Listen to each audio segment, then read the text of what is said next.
ST분절 안 올랐는데 어떻게 해야 되지? 라고 생각을 하시는데 저는 손해사정사잖아요. 손해사정사는 의사가 아니에요. 보험회사랑 뭘 갖고 얘기를 하냐면 약관 갖고 얘기를 하는 겁니다. 이 약관은 보험회사가 일방적으로 만들고 소비자에게 배포하는 자료예요. 소비자랑 보험회사랑 B2B 계약을 체결하는 경우가 있어요. 단체 보험. 그래서 보험 설계사분들 말고 보험 중개사분들이 관여해서 우리 이런 상품 만들어줘. 이런 상품 만들면 보험료 얼마야? 상품 하나를 딱 만들어서 보험료를 넣고 보장을 하고 이러는 계약들이 있어요. 그런 계약들은 약관을 협의하겠죠. 우리가 실손보험에서 재앙절개 보상되나요? 안 되죠. 안 되죠. 근데 단체보험에서는 되죠. 되죠. 그게 왜 그러겠어요? B2B 계약에서 재앙절개 우리가 해줄게. 약관 협의한 거예요. 근데 일반적으로 계약자들이랑 1대1 B2C 계약을 하는 경우에는 보험회사가 약관을 일방적으로 만들고 배포해요. 약관 교부, 명시, 설명 의무만 있을 뿐이에요. 그러니까 설명 안 했으면 문제가 생기지만 대부분 설명하고 배포를 하니까 문제가 안 되죠. 그럼 약관을 만들 때 해석이 잘 되게 만들어야죠. 자, 아까 제가 말씀드렸죠. ST분절, T파, Q파가 올라가야 된다. 새롭게 출현, 새롭게 보이기만 해도 된다. ST분절이 완전 노말이에요. 아예 안 움직였어요. 그러면 그분들은 진짜 경미한 거 맞잖아요. 그런데 의사가 볼 때 ST분절 상승과 비상승으로 구분할 때 상승은 아니에요. 그렇지만 새롭게 보이긴 해요. 근데 이걸 상승이라고 표현을 못할 정도인 거지. 근데 그 부분을 심전도를 보고 소비자분들이 나 이거 새롭게 ST분절이 보이긴 했는데 상승은 아니지만 보험사랑 싸워볼 만해 라고 판단을 못 하시죠. 적어도 뭐 우리가 영상 판독은 판독지라는 게 존재하잖아요. 거기에 영문으로 힘들게 좀 써 있어도 그걸 좀 직역해서 어디가 좀 좁아졌구나 어디가 막혔구나 대략은 알 수 있는데 심전도는 말 그대로 그래프예요. 그러니까 이 그래프를 소비자가 보고 이게 올랐는지 안 올랐는지 갖다 내면 보험사가 올랐다 안 올랐다 얘기해 줍니까? 안 해주죠. 보상 대상이 아닙니다라고 말하고 끝내겠죠. 그러니까 ST분절 비상승 심근경색이다라는 진단을 받으셨다면 그리고 내가 가입한 보험이 CI 보험이라면 문제가 될 수가 있다. 비상승이라고 하더라도 결국에 출연은 한 건가요, 그러면?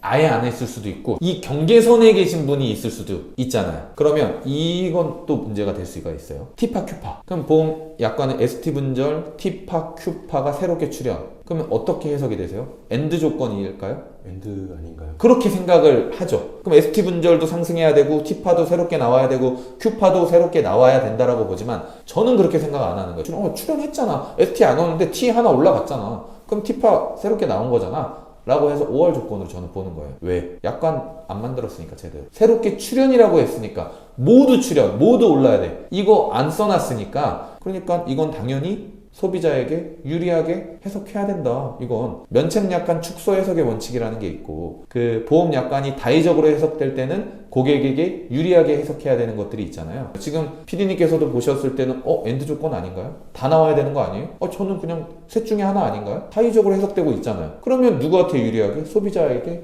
유리하게.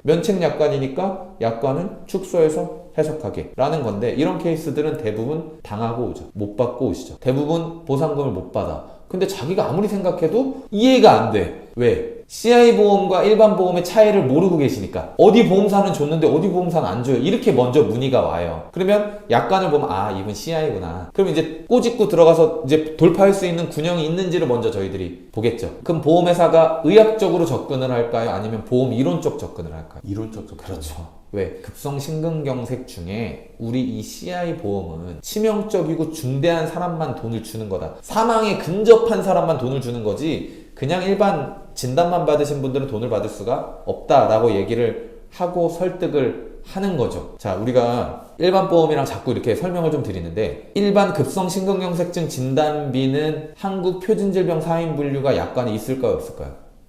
있어요. 있죠. 근데 CI 보험은요? 급성 심근경색증 분류표가 있을까요? 없어요. 없어요. 그냥 중대한 심근경색증이란 하면서 쭉 설명을 한 장을 넘게 하고 있어요. 사실 그거 하나하나 한 장 한 장 다 뜯어서 분쟁을 하면 다 분쟁이 돼요. 그러니까 CI 보험은 어떤 분쟁이다? 보험 이론과 관련된 분쟁이다. 그럼 약관 어떻게 해석해야 돼? 이거부터 들어가야 되는 거고 이런 약관도 있어요. 심초음파에서 심장 박출량 심장에서 혈액을 밀어내는 양이 55% 이하여야 중대한 심근경색이다라는 약관도 있어요. 그러면 그분 심전도도 올라갔어요. CKMB 포함한 효소도 올라갔어요. 박출량이 60%예요. 55%가 안 돼요. 그럼 돈 못 받아요. 그런 거예요. CI 보험은 사망보험금을 내가 살아생전에 먼저 받는 거예요. 그래서 이 보험의 취지상 중한 분들이 받는 게 맞아요. 그러면 중한 사람을 걸러낼 땐 적어도 차별을 두면 안 되잖아요. 그러니까 진짜 중한 사람하고 검사 방법이나 병원에 내원하는 게 달라져서 중하거나 중하지 않다를 가를 수 있으면 안 되잖아요. CI보험 중대한이 나왔다. 그러면 청구하지 마시고 서류부터 다 보시고 약관 보시고 설계사분하고 충분히 상담을 거치신 후에 그래도 안 되겠다라고 했을 때는 보셔야 된다라는 거고, 혈액검사 중에 심장 효소 검사가 있어요. 그래서 CKMB, 트로포닌은 소비자분들도 쉽게 보실 수 있거든요. 그래서 검토하는 게 두 가지예요. ST분절 비상승 심근경색입니다 라고 하면 아 이거 문제되겠구나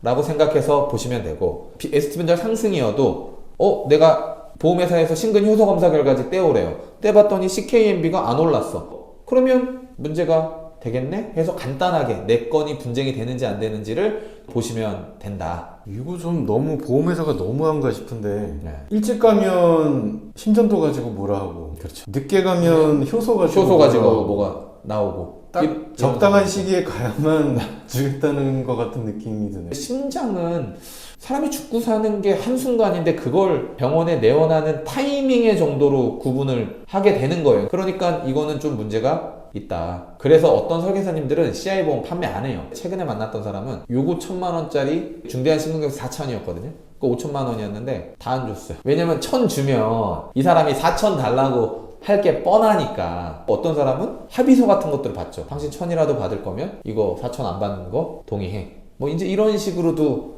가고 하죠. 보험 가입을 고민하시는 분이라면 CI보험은 차라리 좀 배제를 하는 게 맞고, 이미 가입돼 있으신 분들이라면 ST분절 비상승이거나 CKMB나 이런 심근 효소가 애매하다라는 때는 반드시 전문가 도움을 받으셔서 생각해 보시는 게 좋을 것 같습니다. 검사 결과지나 이런 거에는 개인정보가 안 들어가 있어요. 그냥 수치만 나와 있고 결과값만 나와 있다 보니까 검사 결과지만이라도 해서 좀 전문가분들에게 상담을 좀 받아보시고 좀 청구 전략을 짜는 게 매우 중요하다. 예, 오늘 한상훈 손해사 선생님 말씀 잘 들었습니다. 고맙습니다. 감사합니다.